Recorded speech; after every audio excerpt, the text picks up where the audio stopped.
Yani Kürt meselesinden dolayı Evet. hapiste kaç kişi var? Toplam sayıya dair bir fikir var mı? 4000-5000 arasında bir sayı vardı ama bu her gün biraz daha değişiyor. Bırakılanlar oluyor, Evet. yeni alınanlar oluyor, cezasını bitirenler oluyor. Ama toplumda şöyle bir okuma var. Toplum sözleri dinliyor, nasıl gideceğini merak ediyor ama ne olduğuna bakıyor. Yani işte bu süreç yaşama nasıl dokundu? Düşüncelerini rahat ifade edebiliyor mu?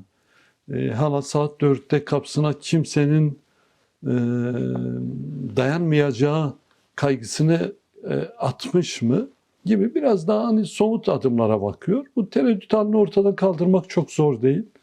İşin zor bölümünü geçtik.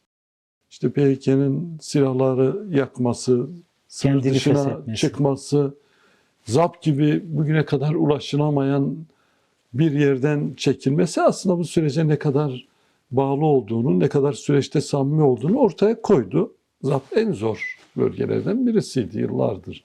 PKK'nın bulunduğu ve Türkiye'nin müdahale edemediği bir Yani bölge. evet, yani etmeye çalışıp aslında bir türlü yol alamadığı da bir bölge olduğu için.